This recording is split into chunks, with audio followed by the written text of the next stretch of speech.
Are there any key takeaways that you would like to pass on right now, Commissioner Johnson? I think my biggest takeaway for my residents is I hope they do feel like the District 4 office and me as their District 4 commissioner is really trying to hear them and take what they're telling us. It may seem a little slow because government is not a flip of the switch type of situation, but I hope the takeaway is that I'm listening and I'm trying my best to implement what they want me to see me implement.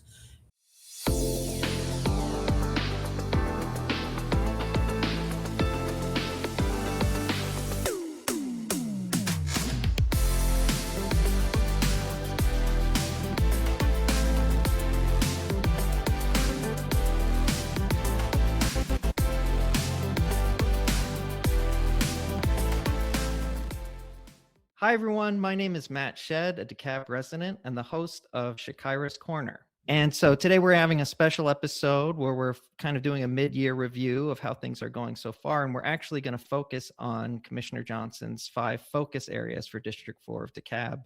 And just to give a quick rundown, those are housing, infrastructure development, youth development, Memorial Drive revitalization, and community connections. So I'm going to bring the commissioner on right now, and we will have a conversation about how things are going. And I'll add commissioner. All right. Hi, Good Commissioner. morning. Good morning. How are you today? I'm good. How you doing, Matt? I'm doing great. And I'm looking forward to hearing, just kind of an overview. We get kind of a lot of updates about stuff going on countywide and, obviously chime in about District 4 specifically, but it'll be nice to get a nice overview. And I think our constituents will be interested to hear. So you ready?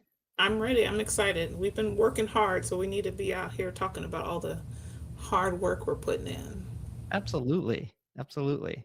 All right, so why don't we go ahead and start with housing? I know helping address homelessness in District 4 has been a big focus, and then just affordable housing in general.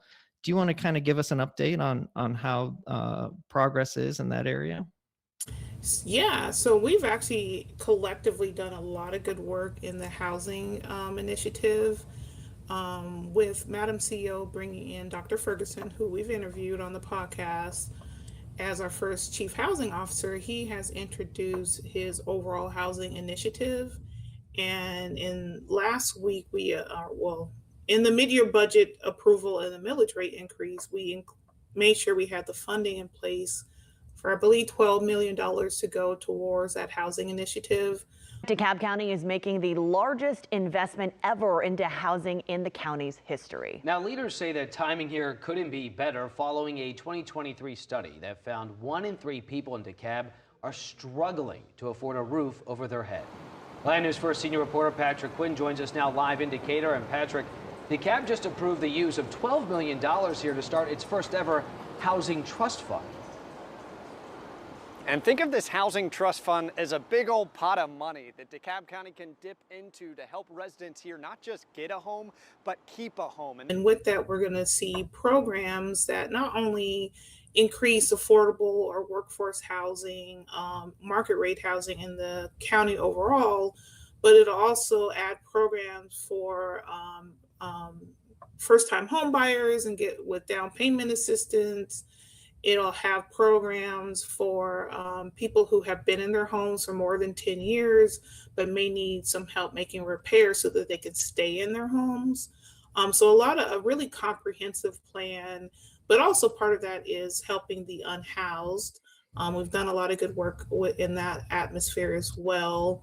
And about a month ago, we opened our first day shelter at New Life Church in South DeKalb. And so that's a day shelter. I believe it's open 6 days a week for the unhoused. They can go in, they can get some services, they can get 2 meals a day. I believe they can do laundry, they could take a shower, but also some other wraparound services like with Claritel. And then a few weeks ago, we approved the starting of a rehabilitation of a space in North DeKalb with St. Vincent de Paul, so that there'd be a day shelter in the north as well. So a lot of good work going on that.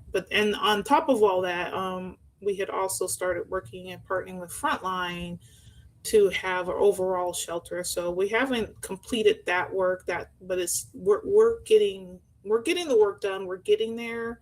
We're a little, my personal opinion, we've been behind as a county collectively working on the unhoused and the housing problem, but we've done a lot of work in the last year to help in those areas. That's great. I mean, it's so encouraging to hear. I know housing affordability is a big issue nationwide.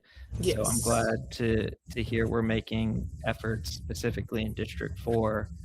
Um, is the word, how do you get the word out to folks that need to know about these programs? Is that going the way that you would like, or is there progress that you'd like to see in that happening?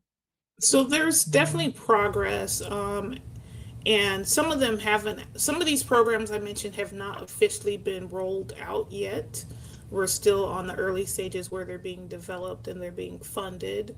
But I know with our administration, we will work collectively with them when the time is right and we're ready to actually implement the program to make sure that we're getting the word out. And that probably looks like coming out from our social media, from our newsletters. We might even talk about it here on the podcast. Just any way we can to get the word out to let the residents know of these amazing programs. Yeah, absolutely. And I know we're still in, like you just said, we're in early stages with a lot of these, but have you heard any feedback from constituents so far that might be in the know, or those that have experienced some benefits already? So I would say what I've heard. I recently had a coffee with a commish meeting at East Central DeKalb Senior Community Center, and a lot of the seniors that attended that meeting, I was giving them an update on what was coming, and they were really excited about it. They were appreciative. It really, especially the programs for longtime residents, and I believe the guidelines that we're putting forward is you have to have lived in your home for at least 10 years to qualify. Um, these residents who attend these meetings, they qualify for stuff like that, where they want to stay in their homes, but they've been there a while and might need a little bit of repair. And we've gotten emails from people who are looking for this type of assistance. And directly out of District 4, we have provided some funding for this program, for a program similar to this, but at a much smaller amount. I believe the program that is coming forward would be, I think they can get up to $20,000 or $30,000, and ours is much smaller from what we could afford out of the District 4 office. A couple $1,000s, so really small repairs. But I think this aligns with what we're hearing from our residents that would be of great help to them in their homes and in their communities. Oh, it's great to hear. I mean, it's such it's one of our basic necessities. So I'm glad you all are working so hard to address that. So now I want to move on to infrastructure development, which is, a can be a very big topic. But what are some efforts that you all have made and are kind of in progress right now in that area? So I'll start with District 4 specific and go a little bigger. So there's kind of two projects that are specific to District 4 that we're pushing. One is adding sidewalks along Mountain Drive, and the other is a roundabout on Bermuda Road.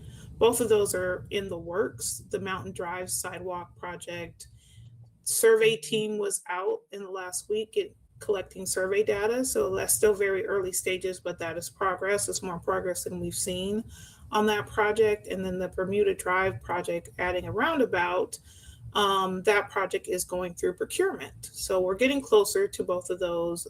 Those are two of the big infrastructure specifically for District 4. But if you go larger scale, we collectively have been doing a lot of work with our consent decree projects.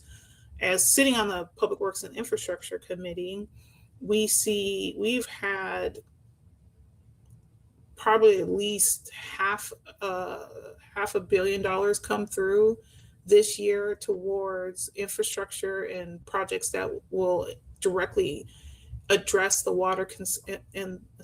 the consent decree. We just recently reviewed one. I don't think we voted on it yet, but we're about to. That's waiting for it to come out of audit. That was $325 million. And so we've had a lot of large budgeted items that go directly to improving the wastewater treatment plant, replacing trunk lines, sewer lines, all of that. A lot of infrastructure work going on in that regard. And I'm asking our central staff to provide us with more detailed numbers so we can really address and let the public know how much we have allocated to the work on the consent decree this year. So we'll get those numbers out as soon as we get them in, because I'm trying to go off the top of my head. And then the other work we're doing in infrastructure that I think is important, with the millage rate increase, we also approved an increase in the stormwater fee. That is a 10%, it's another 10 by 10, 10% for every year for the next 10 years. And why that is important, and we've been having these huge rainstorms recently, and we've been getting a lot of flooding here and there. There was that one rainstorm about a month ago in downtown Atlanta that flooded the interstate. Following breaking news right now at 6, flash flooding in Atlanta as storms move through metro Atlanta. We are tracking reports throughout the city of cars that have been trapped in their vehicles, people trapped in their vehicles rather, and you're taking a live look right now. This is a GDOT camera of the downtown connector near Baker northbound, and we have just been seeing people in cars getting stuck. Yeah, it is a mess out there right now. That's because our stormwater infrastructure is aging and failing. And collectively, we've not been putting the money into upgrading and maintaining and repairing it. So this increase in the stormwater rate, which we haven't had an increase in 10 or 12 years at least, that money will go towards making sure that we are fixing these projects. You might remember last year we approved the stormwater master plan. So now we needed to fund those projects and find a way to get the work done. And this rate increase does that. It'll help where there's some subdivisions, they may have one way in, one way out, and that road coming into their subdivision may cross a creek. Well, Lord forbid if crossing that creek, a large storm washes out that road. We need to have the money to make sure that we're being proactive, studying those areas, increasing them before a failure happens is the goal. So I'm really excited to see us starting to focus on stormwater. It's one of the areas that is an area of expertise for me personally, and it's also an area that I had been warning my fellow PWI committee members that this is the next area that we need to be focusing on, because these pipes that are in the ground, and once they're in the ground, you kind of forget about them, but they're at the end of their lifespan. And that's not just a DeKalb County issue, that's collectively across the country. And so I'm really excited to see us putting some effort into being proactive and not just reactive in this space. Are you seeing buy-in? I know it's one of those things that's a tougher sell because it's not as visible until you really need it, like you said with the flooding. But are we getting buy-in both from the commissioners and from the constituents in terms of the need for this? I think we are. We had me and Commissioner Patrick specifically requested a town hall meeting before we voted on these, so the public would be aware. And we did have decent attendance at that meeting. And if people who did speak on the stormwater rate increase understood it, I think it kind of actually helped that we just had that major storm in downtown Atlanta, and they could see the impacts of having inadequate stormwater and what that can do. So I think that kind of helped everyone understand the conversation and why we're having the increase. And then again, we haven't had an increase in a very long time. So I think I think when they can see what it's going towards, they get it, and we don't get as much pushback when it's not as nebulous as just, a millage rate increase. Right. Well, that's good. I mean, I know it's so much easier to get these things done when everybody understands the need. So, Exactly. yeah, it's encouraging. And if people want to hear more specifically about the water and sewage, they could check out our most recent episode with the COO where we address that in depth. And I thought he spoke to those issues pretty clearly and thoroughly. So um, Yes. just a little recommendation there. You go So back and check all our old podcasts because that's we've been doing right. good work on them as well. That's right. Go through our catalog. Go through the Uh, catalog. so tangentially related to this or is the Memorial Drive revitalization in terms of infrastructure, or I guess it's not as infrastructure, but public investment in the spaces that we all share and the resources we all share. Can you tell us how that's going? So we are making progress on Memorial Drive revitalization as well. In that revitalization study, there was some rebranding that was put forward, and that included some new signage.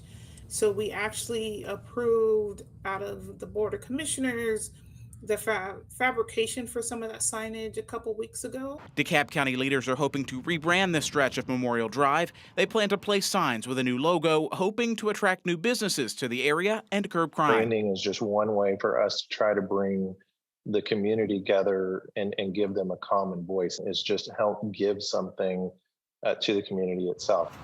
Chase Gates thinks the signs could be the start to revamping his community. I'm optimistic. And shedding its stigma. So that is in progress. So we should be able to see installation of that signage probably by the end of the year. And that will be kind of one of the first really, it's big, but it's not massive in scale, but one of the bigger items to come directly, bigger and visible items to come directly out of the study. So I'm really excited to see that advance. We are also working with, and that's coming out of community development. We're also working with them on some large entryway, gateway kind of pillars or monuments. So we have some concepts of that we're working on. Other work happening in the corridor is pedestrian improvements. So we have some SPLOST money set aside to work on pedestrian improvements, specifically at Rockbridge and Memorial and Hairston and Memorial. And then with the Rockbridge and Memorial pedestrian improvements, the new QT is kind of in that general area. And they had a rezoning the other month for an adjacent property that they're going to be putting in a proposed new car wash. It's called a bubble bath. They have a car wash product. And in that negotiations, I did get the QT to commit to $25,000 investment in that pedestrian improvements on Rockbridge Road. So we're working with our internal stakeholders as well as GDOT to move those two projects forward. And then QT separately is working on improving the crosswalks at, I think it's Collingwood Drive, right by their gas station. So they're doing that themselves, and they've been working through the GDOT approvals on that. So you'll start seeing some of that work. And then independently, also out of the District 4 office, we have finally started our work with the Chamber and with Nickel Works on the feasibility study of a community improvement district or business improvement district in the Memorial Drive corridor. So our consultants are actively working and meeting with the business owners in the corridor to have those discussions. And then we are working to have a meeting with the business owners probably sometime in the fall. We're still trying to get that scheduled. So that would be with my office. And we're also trying to get Madam CEO to attend as well. So that's some good work happening in the corridor. And then if you've been on Memorial Drive, you know that the new Chick-fil-A is open. That opened last week. That's really exciting. It's just down the street from the old one. And then I was driving home along Memorial Drive the other day, and one of the old, I think it was a Family Dollar store, is actually being converted into a new AutoZone. So we do have some progress happening along the corridor, some newer businesses coming in. We are still getting zoning applications coming in. Unfortunately, most of them are asking to be gas stations, and we're trying to move away from gas stations along Memorial Drive, and just we have a lot of other services that we need in the corridor.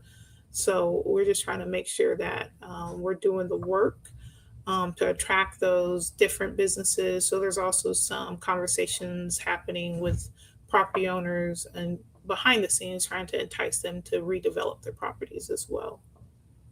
And how do you find those conversations? Are people generally receptive to that? That, renovating or improving their properties and understanding the importance of this corridor to, the health of our community? In general, I think they do understand it. I think they are also still looking to see an investment from the county. They want to know that they're not standing out there by themselves. So the work that we're doing for the pedestrian improvements, the new signage, we purchased 4380 Memorial Drive, the tax commissioner's space last year, and the administration is working on a master plan for that lot. So I think it will help for them to see that the county is partnering with them and investing in the corridor as well. And then I think the businesses will feel more comfortable making investments themselves. I also had a conversation with Madam CEO we had a one-on-one meeting to discuss what's happening in District 4 and our goals for 2026 and into 2027 about a month ago. And from that conversation, we talked some on just ensuring the corridor is safe and the businesses are feeling the impacts of safety. Because we did have a murder at one of the shopping centers a few months ago. And she reminded me that when we approved the real-time crime center last year, it included some mobile safety units. So she was going to get with Chief Pedrick and see about deploying those within the corridor. So hopefully we'll see those rolling out, and that should help everyone feel a little safer in the corridor. A major tool in the fight against crime in DeKalb County. Leaders unveiling the county's brand new real-time crime center today. They say the center is a tech hub where officers have access to license plate readers, drones, and live camera feeds. Leaders say the center allows them to better support officers in the field, and it enhances safety. This center allows us to bring information together in real time, helping our officers respond faster, solve crimes more efficiently, and keep both our community and our officers safer. You mentioned that conversation. This is a little bit of an aside, but the conversation with with Madam CEO. Is there anything about that conversation that you'd like to highlight, or any big takeaways that you had from that conversation? I think my biggest takeaway from that conversation is comfort in knowing that Madam CEO really is a partner, not just for District 4, but she really understands the importance of Memorial Drive for the county.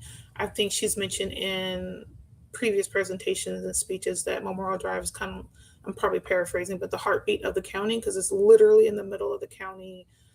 So she understands the importance of it and the importance of investing in the corridor. So we've had conversations about what does that look like? How can she help? She's made members of her executive team available, as in our chief development officer, Jacob Vallow. She's made him available to our team. We've done ride-alongs with him in the corridor. We have an update meeting coming up with him soon. So she's definitely partnering and understanding the importance of Memorial Drive for the overall health of the county. And I think that's my biggest takeaway from that conversation. It's always good to have the backing of leadership. So that's very encouraging. It is very encouraging. She's a good partner to have, and you're right. It's really it makes my job as commissioner easier when we can partner with whoever's sitting in the CEO seat. And so right now with Madam CEO, we have a good partner. Wonderful. Okay, so if you're up for it, can we pivot now to youth development? I know this is a passion area for you. I mean, all of these are, but this in particular seems to be close to your heart. And as a person who is invested heavily in this area, do you want to speak to how that area's moving along? Yeah, so this area, for the most part, looks like making strategic allocations from our office. But I think the other big investment that we make, or big effort that we make, is our annual cookout. So we just had our second annual cookout, Chakira's Cookout. This year we titled it Full Steam Ahead, and we made it a STEM and STEAM focus event. So, of course, being an engineer, STEAM is very important to me, which would be science, technology, engineering, architecture, art and math. The A is art. So, get to nerd out for a minute. Everyone knows I'm the engineer on the team. So I always really enjoy helping youth discover STEAM related careers or activities that they may not be thinking about, and just kind of help spark that passion. And maybe we have a future scientist, we have a future engineer because they attended one of our events or heard me talking about it. Would be just, would do my heart good. So we had a lot of hands-on activities. We gave out STEM kits.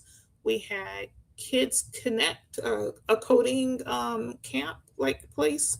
The kids could come in and they were coding and robotics, little robotic dogs. We have Bits Flying School with Barrington. He's a pilot and he had his team out doing hands-on activities.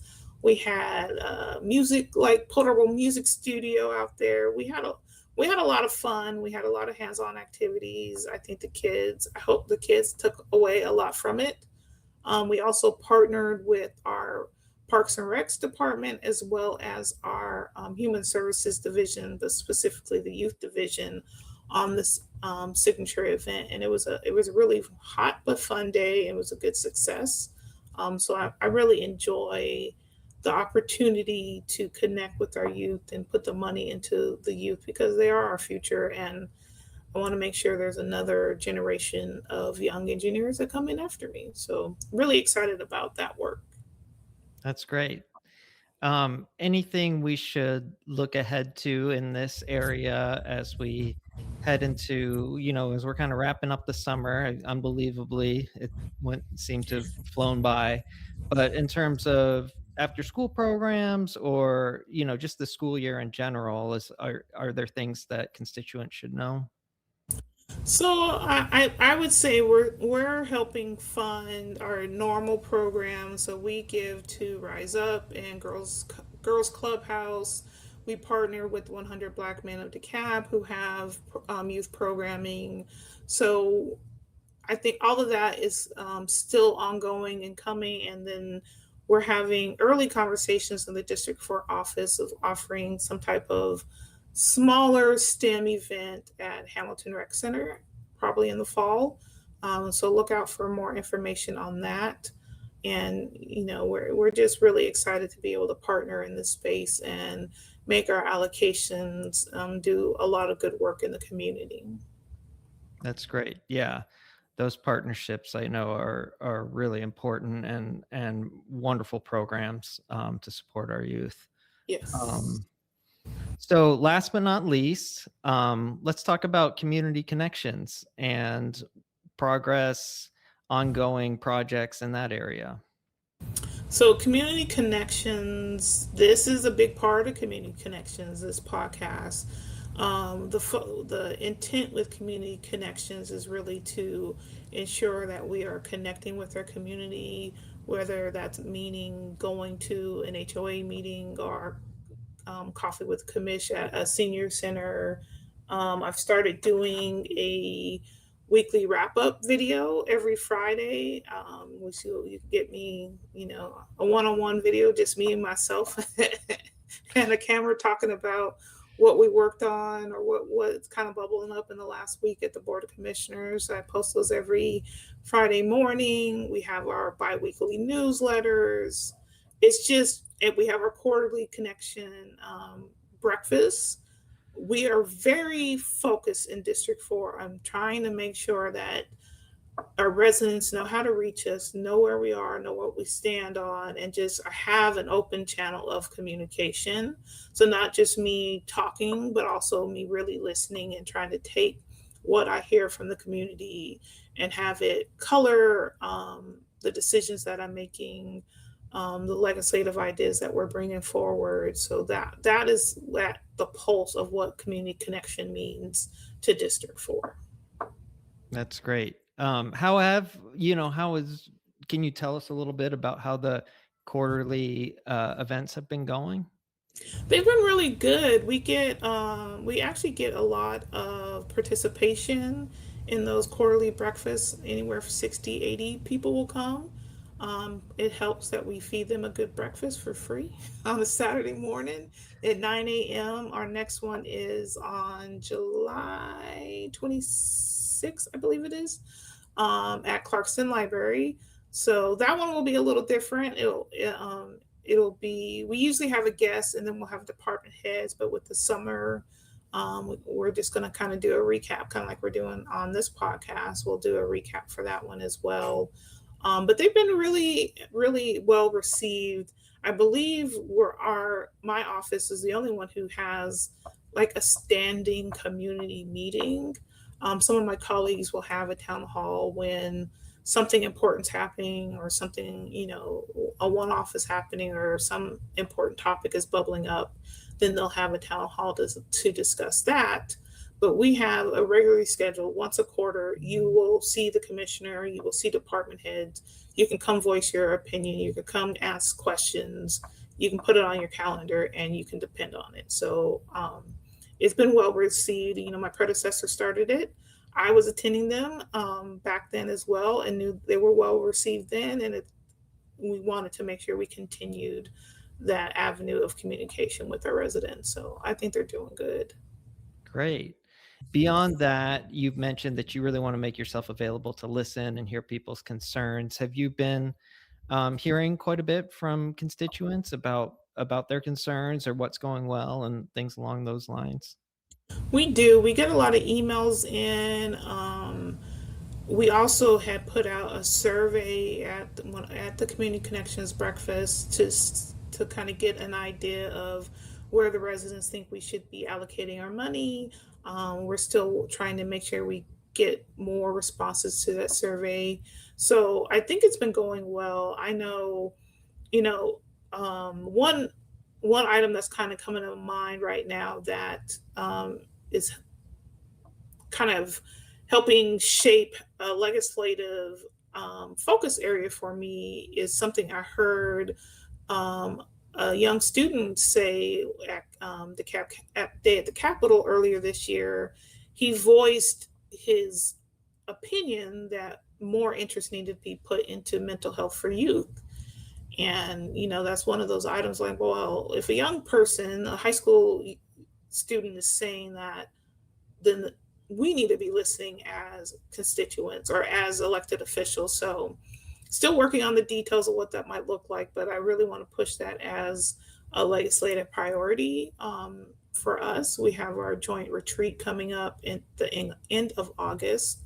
So I think that's going to be one of my items. And that's just kind of an example of hearing what a constituent or what a resident is saying and trying to find a way to put action to it. So we keep pushing on that as much as we can. That's great.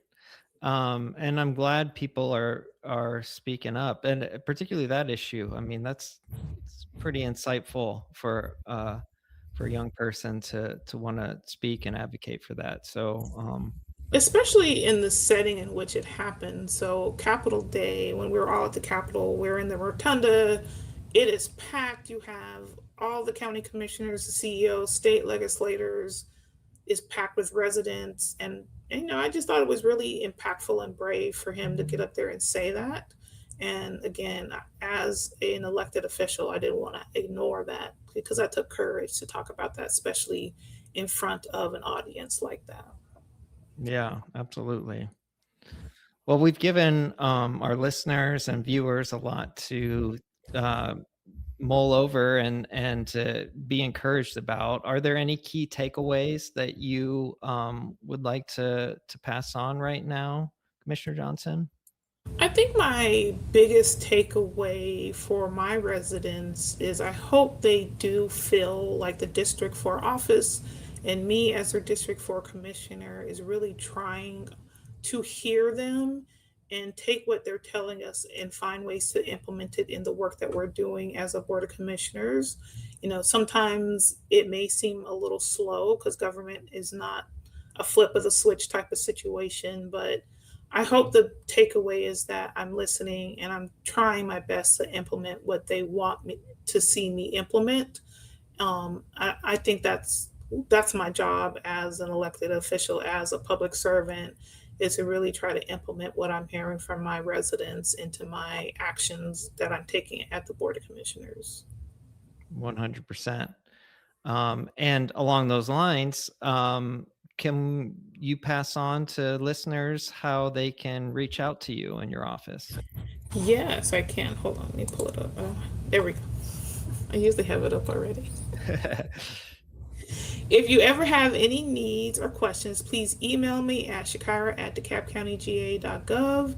You can also find me on Facebook and Instagram under the handle @Commissioner Chakira Johnson, or Blue Sky or X as @Commissioner CJJ.